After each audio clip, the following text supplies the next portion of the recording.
भारत जल्दी हिंदू राष्ट्र बनना चाहिए। मुझे गर्व है कि एक बुद्धिस्ट होने के नाते मुझे प्राण प्रतिष्ठा में आमंत्रित किया गया है। जो भगवान राम को लेके आए हैं नरेंद्र मोदी जी, प्रचंड बहुमत से भारतीय जनता पार्टी की सरकार तीसरी बार नरेंद्र मोदी जी के नेतृत्व में बनेगी। देखिए, नेपाल हिंदू राष्ट्र है, वहाँ पर किसी को कोई तकलीफ नहीं है और किसी को कोई तकलीफ होने की ज़रूरत नहीं। हिंदू राष्ट्र का स्थापना होना चाहिए भारत। अगर देश के प्रधानमंत्री नरेंद्र मोदी जी नहीं होते तो शायद अयोध्या में रामलला विराजमान नहीं हो पाते। बंते जी, अयोध्या में 22 जनवरी को प्राण प्रतिष्ठा रखी जा रही है, क्या आपको भी वहां पर आमंत्रित किया गया है? मुझे गर्व है कि एक बुद्धिस्ट होने के नाते मुझे प्राण प्रतिष्ठा में आमंत्रित किया गया है और मैं अवश्य 21 तारीख को ही अयोध्या पहुंच रहा हूं कार्यक्रम में। और मुझे ये कहते ही बहुत हर्ष हो रहा है कि 500 साल बाद भारत के अंदर अयोध्या में रामलला विराजमान होंगे। देश के प्रधानमंत्री जी और उत्तर प्रदेश के मुख्यमंत्री योगी आदित्यनाथ जी का जो कठिन परिश्रम रहा,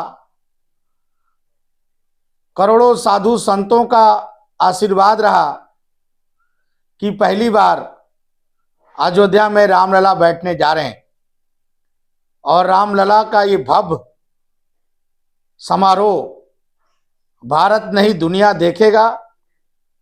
भारत एक गौरव महसूस करने जा रहा है। इसके लिए देश के प्रधानमंत्री जी को मैं धन्यवाद देता हूं। अगर देश के प्रधानमंत्री नरेंद्र मोदी जी नहीं होते तो शायद अयोध्या में रामलला विराजमान नहीं हो पाते। तो मुझे गौरव है और इस कार्यक्रम में मैं जा रहा हूं। तो क्या बंते जी, आपके साथ और भी लोगों को आमंत्रित किया गया है जो बौद्ध धर्म को मानते हैं, बौद्ध के विचारों को मानते हैं? देखिए, बहुत सारे लोगों को आमंत्रित किया गया है। तमाम राजनीतिक दलों को भी आमंत्रित किया गया है, बहुत सारी संस्थाओं को आमंत्रित किया गया है, सभी लोगों को आमंत्रित किया गया है और ऐसे कार्यक्रम में हम लोगों को जाना चाहिए। तो क्या लगता है बंते जी, अब 24 भी नजदीक आ गया है, राम जन्मभूमि भी तैयार हो चुकी है, 22 तारीख को वो भी अब जो सपना था देश का पूरा हो जाएगा, हिंदूवादी विचारधारा को मानते हैं, तो क्या आप प्रधानमंत्री 2024 में दोबारा बन पाएंगे मोदी जी? देखिए, रामलला की बात जहां है, मर्यादा पुरुषोत्तम भगवान राम ने जहां पे जन्म लिया है, काफी लोगों ने बलिदान दिया है। कई सालों से इसके लिए कुर्बानी साधु संतों ने दिया, कई कार्यसेवकों ने दिया, राजनेताओं ने दिया। और रामलला 2024 में के साथ साथ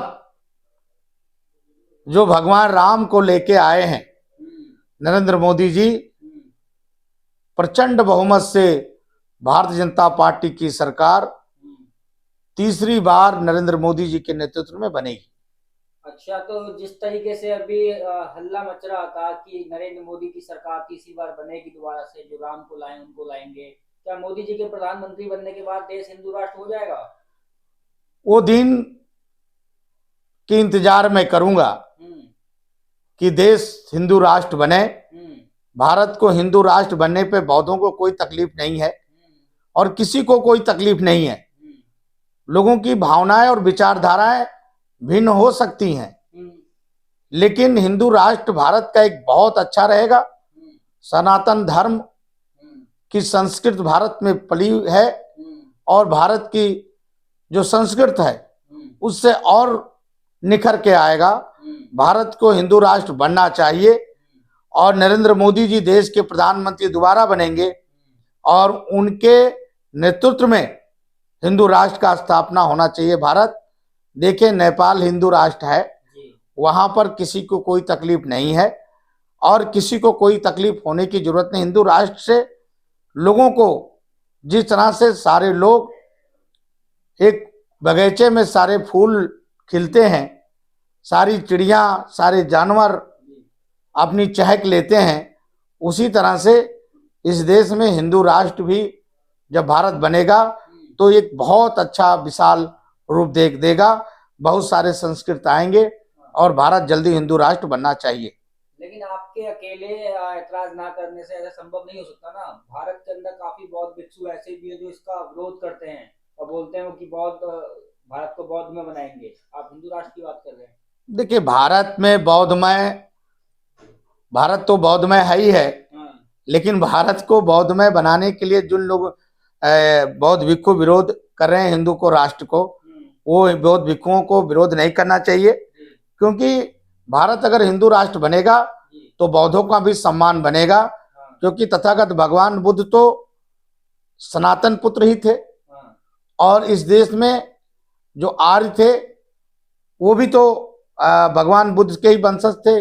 भगवान बुद्ध के पिता भी आर्य थे और उनके पिता भी सनातन धर्म से आए, तो कोई इतराज नहीं है। कुछ इस देश में दूसरे मानसिकता के लोग हैं जो इस देश में फांसीवाद को बढ़ावा देते हैं, आतंकवाद को बढ़ावा देते हैं, इस देश को टुकड़ा टुकड़ा करना चाहते हैं, इस देश को तोड़ना चाहते हैं।